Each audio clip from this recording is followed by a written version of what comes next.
pagbati na may ngiti sa aking mga labi. Naghahanap ba kayo ng makakatuwang sa pagre-review ng inyong anak? Meron yan sa DepEd.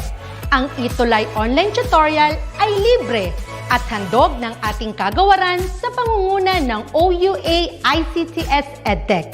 Ito ay isang proyektong makatutulong sa mga mag-aaral, katuwang ang mga magulang o kasama sa kani-kanilang tahanan para masagutan at maunawaan ang mga modules. Hangad din ng programang ETUlay ang matulungan ang ating mga guro sa kanilang mga blended learning classes. Ang ating ETUlay ay mula kinder hanggang senior high school. Bukod sa academics, meron din tayong mga special programs gaya ng All is Wellness, Reading and Math Remediation, Storytelling, Mommy Tech Talks, Classes sa Gramatika, Speech Class, Financial Literacy, at marami pang iba. Pinalawig din ng ETUlay ang ating Alive program para sa mga mag-aaral mula grade 1 hanggang grade 3. Gayun din ay mayroon tayong ALS program at SPED tutorials na makasisigurong makakamit ng lahat ang inclusive education. May SPED hotline na rin para sa inyong mga katanungan patungkol sa special education. Kaya, subaybayan mula Lunes hanggang Biyernes, mula 9:00 ng umaga hanggang 7:00 ng gabi ang ating ETUlay. Sa ating pagtutulungan, maiaangat natin ang bawat isa. Ating itutulay ang pagkatuto upang di mapigil ang pag-aaral ng kabataang Pilipino. Itulay natin ito, sulong edukalidad.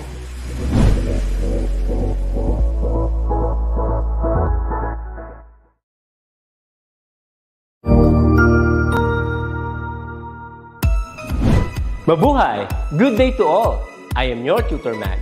Welcome to ETUlay, a free online tutorial, an initiative of the Department of Education, Information and Communications Technology Service, Educational Technology Unit, ICTS EdTech.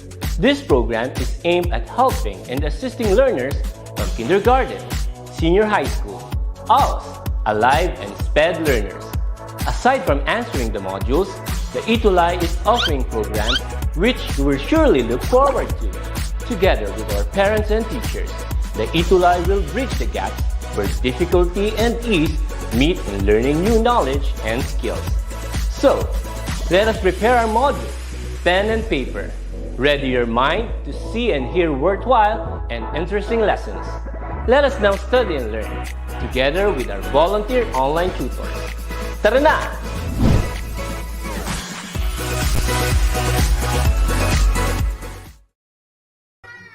Hello there, what's up everyone? Welcome back to the brand new session of Contact Center Services for grade 10 students. This program is brought to you by, of course, the DepEd EdTech Unit. And we're grateful for leaders, Sir Mark Antonsi, Sir Madge, those who lead this program, help us make this connection with you guys out there throughout the Philippines. No, actually, I'm here in the Philippines. I just said out there. It's just a sudden thought of mine, and I just said out there in the Philippines, but I'm here in the Philippines. I just want to let you know that. And I want to say hi to our very first two commenters on, I think, on Facebook. Yes, they are from Facebook. Hi to Loie Alexis Prieto. How are you there? I hope you're doing great and enjoying this ETUlay session. Please comment down below if you're enjoying our session for today. And hi to Roby Bijera Sergio. Good afternoon po. Watching from Ocampo National High School, SDO Camarines Sur. Okay, so I'm excited for this session. This is our very first session for this quarter, fourth quarter, our very last quarter for this school year. And after this, you are surely going to be ready for your senior high school if you are a grade 10 student. But if you are just watching ETUlay session for the sake of learning this program and supporting us, we encourage you to keep doing so, because this program is surely going to help you in the future if you are seeking for a part-time job when you are in college, right? Okay, so let's get right into our discussion for today. I'm sorry. Okay, let me. There you go. Okay, so before I actually proceed to this, I don't want to forget to say hi to my very supportive principal, Ma'am Norilyn Sinersi. So thank you so much for allowing me to be part of the ETUlay program. Hi to my co-teachers in Noveleta National High School. I hope you're doing great out there. To Ma'am Carol Magallanes, our district supervisor. Thank you so much, ma'am, for your support. And our head teachers, Ma'am Cheat, Ma'am Melo, Sir Lino, Ma'am Bernadette, and Sir Melvin. Thank you so much for helping me out and for providing me time to do this program. Okay, so let's imagine you pass your interview in the future. And of course, in the interview, you told your interviewer what you're capable of. And once you got hired, it's about time for you to really prove to the company that you are an asset to them. And in order to do that, you gotta hit certain goals, objectives, and performance metrics in particular. You gotta have to reach that certain level of acceptable performance for a call center agent. And how are you gonna do that if you don't know what are those performance metrics? And that is the reason why we're gonna discuss today the performance metrics for customer service representative or agent in a call center. So there are two types of metrics that we're going to focus on in this session. And these are productivity metrics and quality metrics. Ayan. So nandito naman, maintindihan na agad natin productivity. Ibig sabihin nito, ito yung tungkol sa dami na nagagawa mo, dami ng napaprocess mo at a certain period of time. Let's say in a whole day, in a whole 8 hours, how many calls should you be able to um, what do you call this, cater sa buong araw, di ba? Yung quality metrics naman, ito yung kalidad ng tawag o nung serbisyo na binibigay mo, kalidad ng communication mo sa customer, kalidad kung paano mo sinosolve yung mga issues and concerns ng iyong mga customers. Ayun, wala pa tayong additional comments on Facebook and on YouTube. So let's continue on with our discussion. So why metrics are important? So why these metrics matter? So metrics are needed so that contact center managers can quantify performance and results. Okay, so in order for that company to continually uh, serve its client or be in contract with the client, you need the call center company need to reach certain level of performance, and they have to quantify, they have to produce number as a report to the client, and that will ensure that you can keep your job because your company has client to serve. Okay, balikan natin ang client. Yan yung mga nag-outsource, let's say company sa ibang bansa nag-outsource dito sa Pilipinas, at yung customer naman, ito yung customer nila na tayo naman yung entertain or nag-process ng mga transaction para sa customers nila. So yun yung distinction ng client at customer. Alright?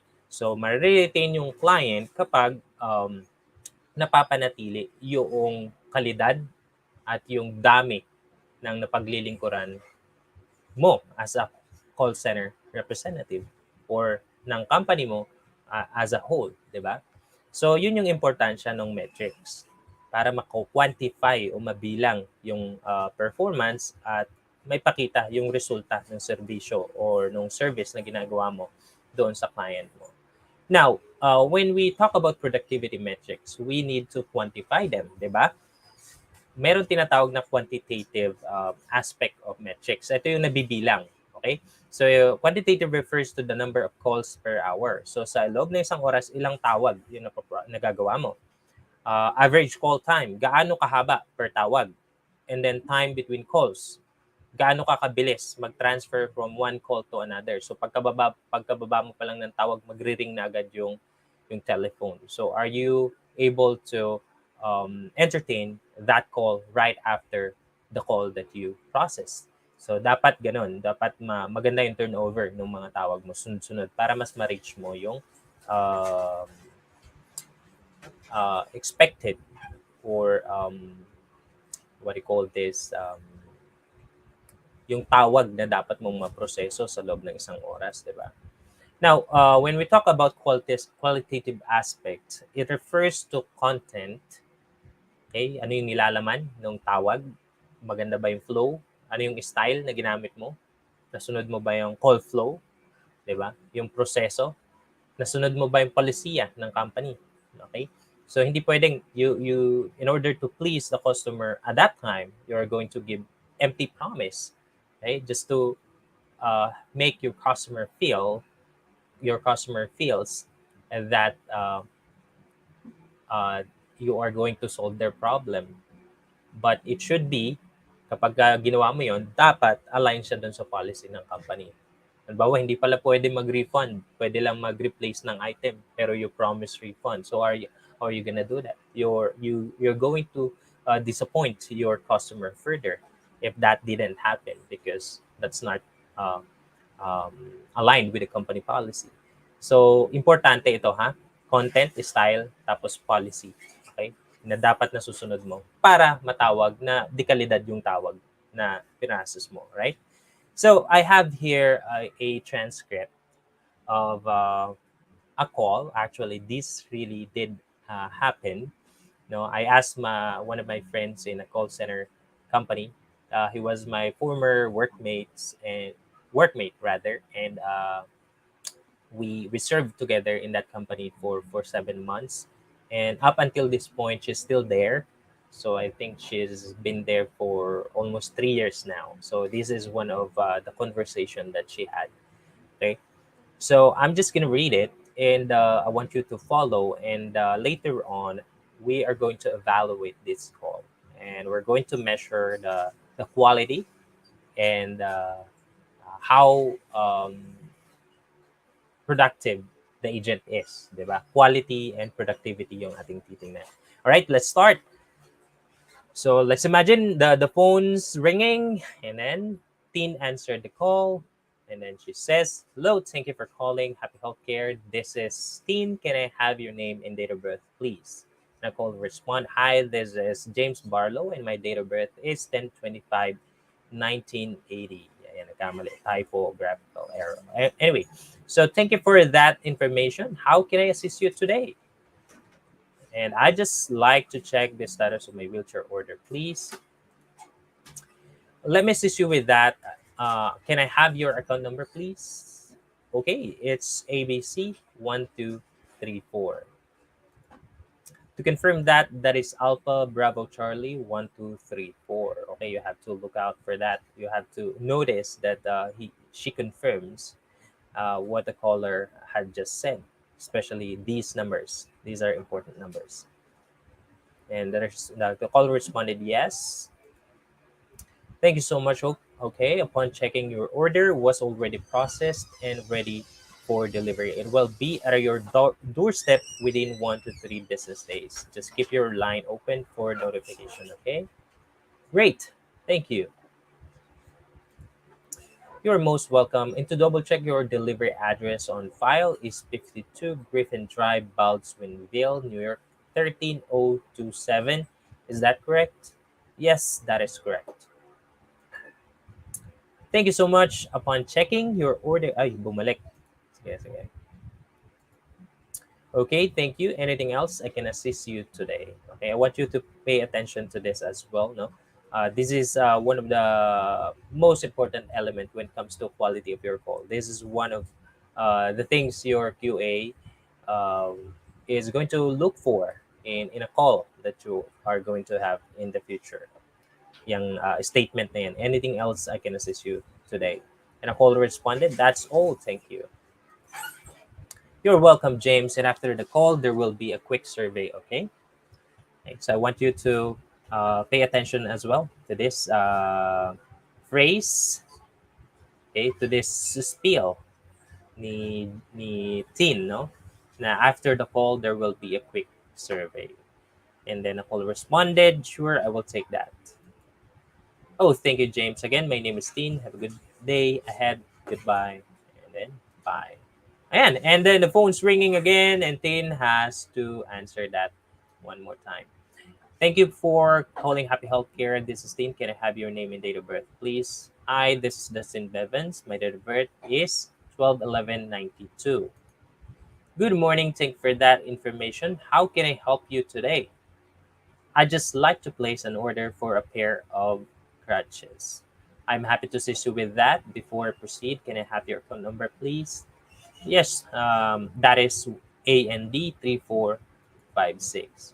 To confirm that, that is Alpha Bravo November Delta 3456. Yes, that's right.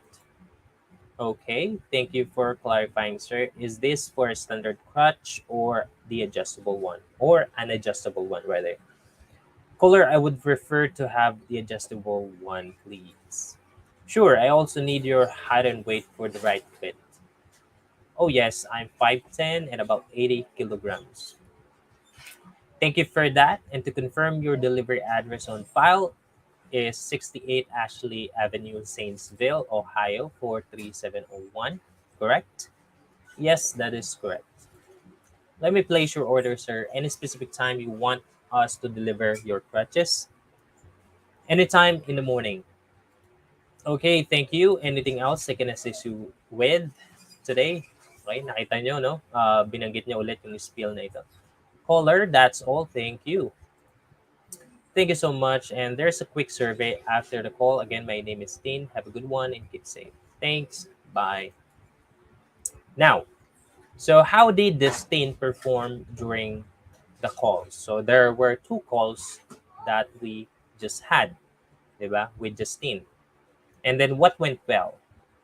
Okay, as you can see, the conversations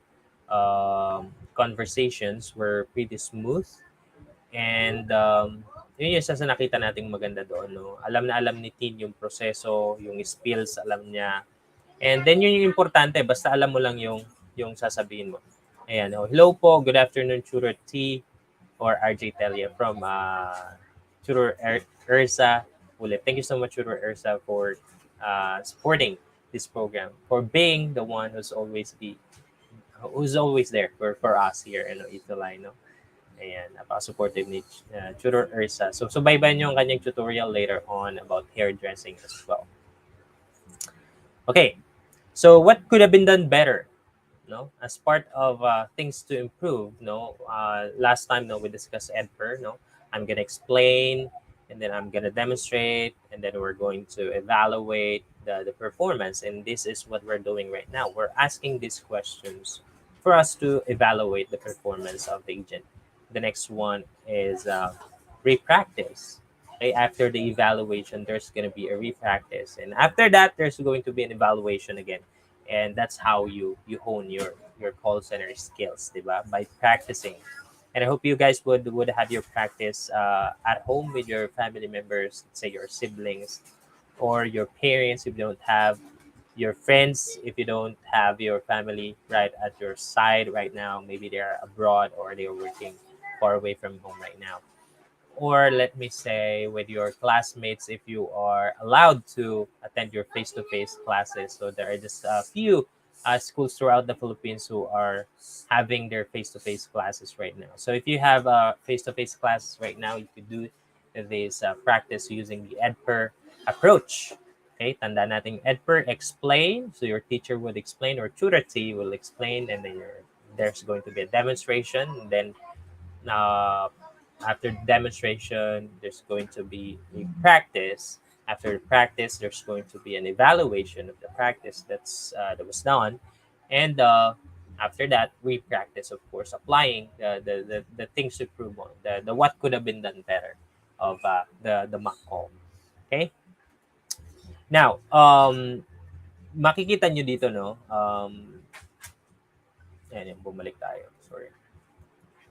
Ayan. So, in order to really identify what went well and what could have been done better, di ba?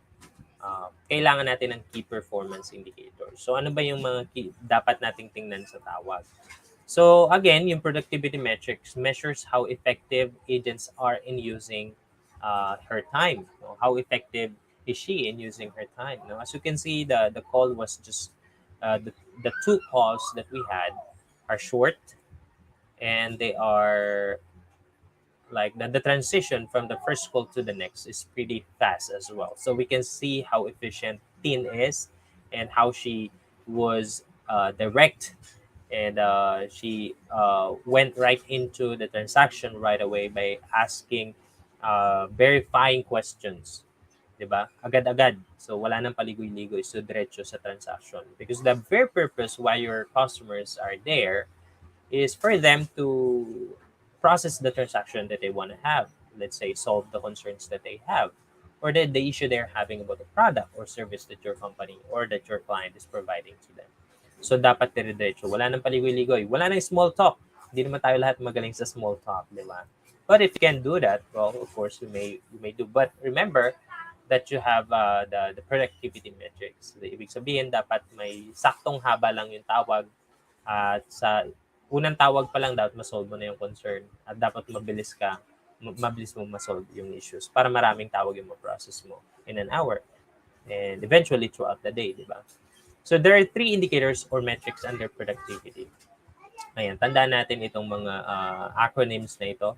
Maririnig nyo to every time na kapag nasa company na kayo. So yung average call duration, yung tagal ng oras. So this tracks the length of time a customer is on the phone.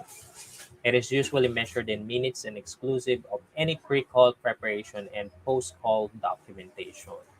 Ayan. So kapag nagpa-process ka, let's say sales, no, may pre-call preparation ka. And then may post-call documentation as well.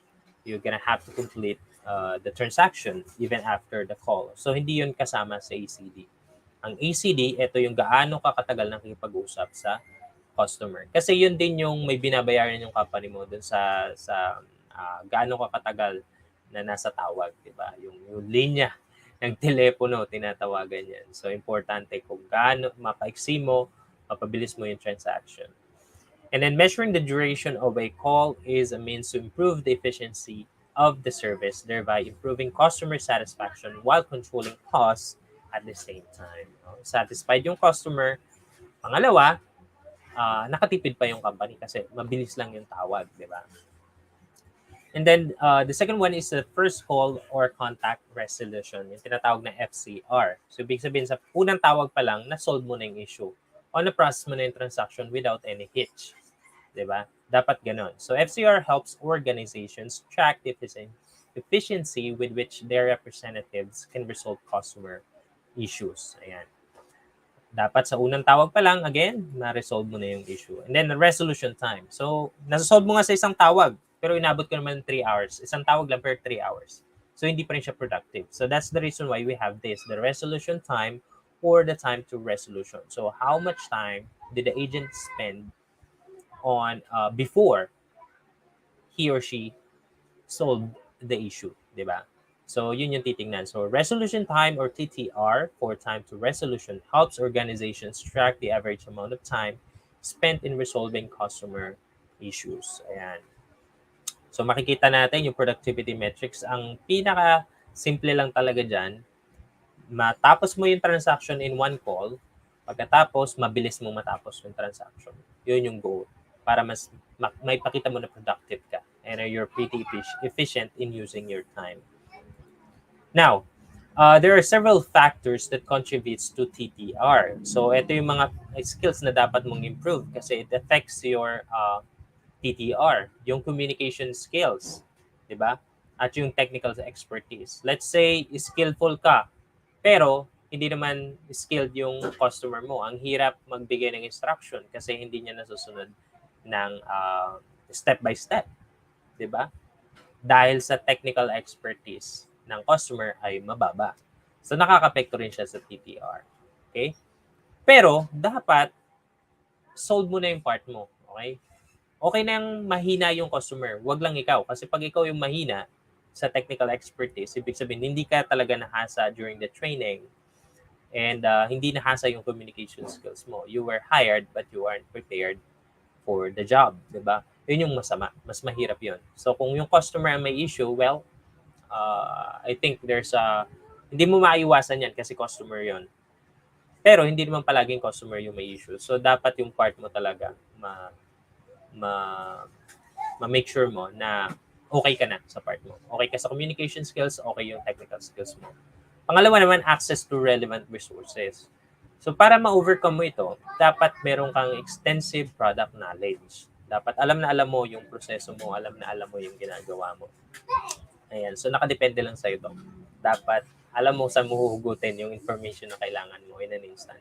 And dun papasok yung dapat organize ka. Meron kang folder dyan, whatever questions that you encountered before, whatever issues you encountered before, you have a workflow already ready for that particular issue or concern, di ba? Dapat ganun. Meron ka ng file, di ba, na nandyan, ready for use anytime you need it. And then the next is the caseload of representative. So gaano ba kadaming trabaho yung kailangan mong gawin bago mo matapos yung isang tawag? So gaano ba kakomplikado yung tawag? So nakaka-apekto din siya. Alright? Yun yung tatlong bagay that affects the TTR or the time to resolution. Now, let's proceed with quality metrics. So quality metrics refer to how well agents accomplish their task, especially their primary function as the customer's first contact. Ayan. Again, no, nabanggit naman natin kanina, no, titingnan natin yung adherence mo sa policy, tapos yung workflow mo, yung flow ng tawag, and then yung laman ng tawag. Tama ba yung pinagsasabi mo? Maayos ka ba mag-process ng transaction? Okay? So there are several standards in the call that you must meet in order for you to say that the call is quality, di ba? Una, greetings. So hindi mawala yan. So the first time, the moment you lift the phone or the moment you press answer, if you are not using the actual Avaya phone, or I don't know what it's called in other call center company, but in my previous company, we called it Avaya. So the moment you lift that Avaya, you have to greet. Okay? Spills naman yan. May spills yan. Kaya dapat hindi ka na mahirapan. So thank you for calling Happy Healthcare. This is RJ. How may I help you today? Ganun lang. And then the next thing that you're gonna do is to verify the person's date of birth and address. Oh, at least isa. At least dalawa dito. At least name or date of birth or name and address. Okay? Dapat ma-verify mo at least 2 verifying information from your customer so that you'll make sure that you're talking to the right person. And the next thing is accuracy of information. That is where policies, standards, or the right process or the right information na nabanggit nga dito, dun papasok. Okay? Dapat accurate ka. Dapat alam na alam mo yung proseso nyo, alam na alam mo yung product na pinoproduce nyo or binibigay ng client nyo. Next. So standards are those elements that should be included or standard in every call by every representative. So kapag nawala yan, ibig sabihin, nag-fail ka na agad sa standard. Kapag may nawala, at least isa dun sa element na yun. Okay, so let's go back dun sa tawag. Tingnan natin, no? Na ginawa talaga ni Tin yung standard, no? Hello, thank you for calling Happy Healthcare. This is Tin. Nag-introduce na ng sarili niya, bumati siya, and then, can I have your name and date of birth, please? So right away, no? Ginawa niya agad yung verification process, no? Nag-asal agad siya sa dalawang verifying information. And then the caller responded, this is James Barlow and my date of birth is 10/25/80. Nakita nyo, ang bilis lang, no? Na gawa na niya agad yung dalawa, greetings, saka yung pag-verify ng information. And then, thank you for calling Happy Healthcare. This is Dean. Can I have your name, date of birth, please? Ayan, nakita naman natin. Now, so this is one of the important things that you have to remember. Did you know that failing to include an element, especially that of asking your customer if there's anything else you can help him with, is really important. Kasi pwede kang bumagsak sa QA kapag hindi mo yan natanong. Ayan, no? So sa QA, dalawa lang naman yung magko-QA sa'yo. Bali 3 actually. Sometimes yung team leader mo, saka yung internal QA nyo. Sometimes external QA. Ito yung QA na nanggagaling doon sa client. Diba? Ayan. So, babantayan mo yan na dapat lagi mong tinatanong, is there anything else I can help you with? Ayan. Hi, Dylan Rice Esparagosa. Thank you so much. No? Salamat sa pagsubaybay. Dylan Rice Esparagosa. Okay, let's proceed. The number 2 thing about quality metrics is that how well you meet the objectives. So objectives are qualitative. They describe something that will be accomplished to different degrees depending on the agent's skill level and on the unique properties of the call, email, or chat session. Now, so what are the typical objectives? So the first thing is that you're gonna have to build rapport, okay? Build the relationship and trust with your customer. The next thing is you're gonna have to handle challenges effectively. So whatever challenges may arise, let's say the customer is really mad, irate, diba? So how well do you handle that situation? Yun yung tanong. At yun yung dapat mong gawin. Dapat mong bantayan that you are able to handle that challenge effectively and appropriately as well. And then using empathy as appropriate now.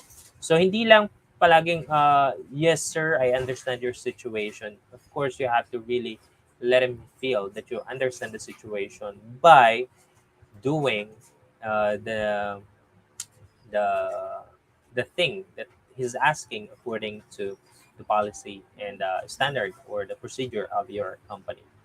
And okay, so the two metrics under quality. Number one is service satisfaction score or CSAT. So maririnig nyo to palagi itong CSAT na ito. Ito yung sa last part ng tawag ni Tin, no? Tinatanong niya yung customer niya na magkakandak ng survey or there will be a survey after the call, and then actually two of the callers agree that they would take the survey after the call. So the customer service satisfaction score or CSAT intends to measure a customer's satisfaction with the received service. Ayan. So CSAT is often determined by a single question in follow-up surveys along the lines of how would you rate your overall satisfaction with the service you receive. Okay? So ito yung tinatawag na NPC o yung Net Promoter Score. Okay? Gaano kataas yung probability that your customer would recommend your service or your product to their friends, relatives, and friends. So, yun yung mini-measure. So, yung isang tanong pa lang na yan is magde-determine na whether you did your job well in line with the quality standard of the client, di ba? So, kapag ang score niya ay mataas sa'yo, let's say 5, ibig sabihin, willing siya i-promote yung service or yung product, ibig sabihin, may papasa mo yung CSAT. Mahirap ito ipasa. Actually, even satisfied customer, they won't give you that high of a score. Sometimes they really don't feel like recommending the service even though it's good. Okay? Ayan. So, mapapansin natin, you are welcome, James, and after the call, there will be a quick survey. Ayan. Tinanong niya yan or sinabi niya. So, what are the questions in the survey? Did the representative clearly explain things? Explain ba ng maayos yung mga bagay-bagay? Did the representative ask if there were any other issues with which you need assistance? Nagtanong ba siya? Yes, di ba? Nagtanong. Maayos naman, maliwanag. Were you satisfied with the customer care you received? Yan yung mga tanong, di ba? Na-satisfy ka ba doon sa service yung natanggap mo? On a scale of 1 to 5, rate your satisfaction, 5 being satisfied. Okay? Yan yung mga questions survey. And I think if I was the customer, I'm gonna be able to provide Tin with fives dito, 'di ba? With a resounding yes dito sa mga tanong na ito. Now, pangatlo na actually ito, but number 2 pa rin. So, pangatlo, escalation rate. Escalation rate refers to the frequency with which issues are to be brought up to higher levels of management in the course of supporting the customer. So, the best way to handle this is to avoid escalation because this is not a pretty good findings in your QA kapag ka marami kang escalation. Yung maraming TL mo, maraming times when your TL is the one handling the call for you. And that's not the job of your TL, but in case your customer asks that he would like to speak with your team leader or with the manager, of course you have to give that request to your customer. Pero hindi to maganda. Hindi magandang tawag dito, findings do sa kartada mo bilang isang ahente, di ba? Ayan. So, avoid na lang yung escalation rate. Now, there are two reasons why the call is being escalated. The first one is the customer realizes that you don't have the authority to do what he asks. Okay? Pangalawa naman, the customer has become angry. Nagalit na siya sa'yo kasi you're not doing your job well. Ayan. So, at ang pakikipag-usap lang sa team leader at sa manager makakapagpa-ayos ng pakiramdam niya. Ayan. Next, these are the preventative steps so that you'll avoid escalation. So, make sure that you learn all the needed technical skills and customer service handling skills. Dapat alam mo na yan. Practice projecting confidence. Dapat confident ka using proper tone of voice, proper volume, di ba? Dapat maayos, malumanay, sweet ka magsalita as much as possible. And then be careful not to go overconfident. Wag naman yung sobrang overconfident ka na that you promise too much and then hindi mo naman siya nagawa at the end of the day. So sigurado tatawag siya at pag binalikan ka niya, gusto niyang kausap yung manager para ireklamo ka. Ayan. So hindi talaga maganda sa kartada yung escalation rate. Dapat mababa lang yung escalation rate. So there are several calls or transactions that are really need to be escalated. Pero yun nga, sabi ko, hangga't maaari wag. Okay, so let's review. So under productivity metrics, we have ACD or average call duration, first call resolution, and TTR or time to resolution. Under quality metrics, we do have customer service satisfaction score and CSAT. Ayan. Okay, so let's have a quick test. We still have 10 minutes to go, and I think we're gonna cut this off 2:15 because my wife and her partner on ETUlay front office services for grade 9 students is going to start at 2:20. So I have to cut this off by 2:15. So let's go fast. And if you guys have your learning module, you can get it. But if you don't have, you can just grab a pen and paper or answer these questions via the comment section below, or write your answer in the comment section below. All right. So the choices are above, and these are the questions. So number one, it refers to how well agents accomplish their task, especially their primary function of customer contact. Okay. Pick your answer. Let's go. Number two, it measures how effective the agents are in the use of their time, how efficient they are in maintaining the balance of the various aspects of their jobs. All right. You already, did you already write your answer? Hope so. Okay, number three, these are elements that should be included or are present in every call by every representative. Okay, let's see. Pick your answer. All right, so let's see if there are answers in the comment section. Wala pa naman. All right, number four, it intends to measure a customer's satisfaction with the service received, which is usually expressed as a percentage between 0 and 100, with 100% as a completely satisfied customer rating.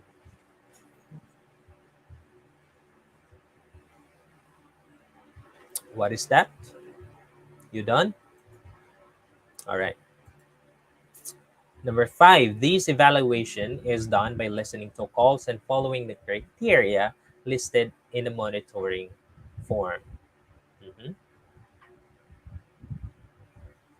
What is that?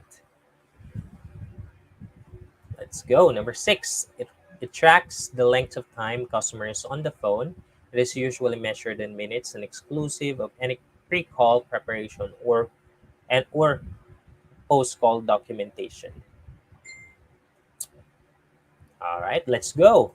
Number seven, it refers to tracking the average amount of time spent resolving customer issues.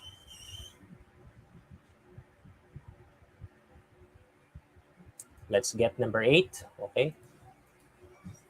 This refers to the frequency with which issues are to be brought up to higher levels of management in the course of supporting the customers.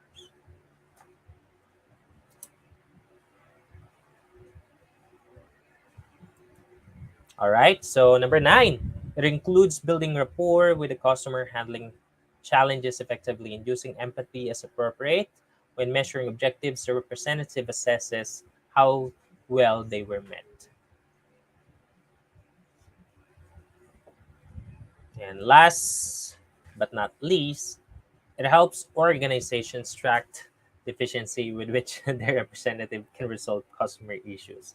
I just laugh at myself because I didn't have to say last but not least. Okay, have you chosen your answer already? I hope so. It's 2:14 right now, and let's get right into the correct answers. Here are the correct answers. I want you to take a screenshot of that, and then you can check or compare whether your answers are correct or not. And yeah, that's gonna be all for today. Thank you so much, guys, for accompanying me for the last 40 minutes or more or less. I don't know. And you can catch me up on DepEd TV via IBC13 or the DepEd TV official YouTube channel, DepEd TV official Facebook page. You can follow this ETUlay tutorial every Friday from from 1:40 in the afternoon. Or sometimes I start early at 1:30 until 2:20 in the afternoon, or right now until 2:15 in the afternoon. And once again, I'm Tutor T. Thank you so much for being with me this time, and see you guys in the upcoming ETUlay tutorial with TLE Contact Center Services for grade 10 students. Bye, guys.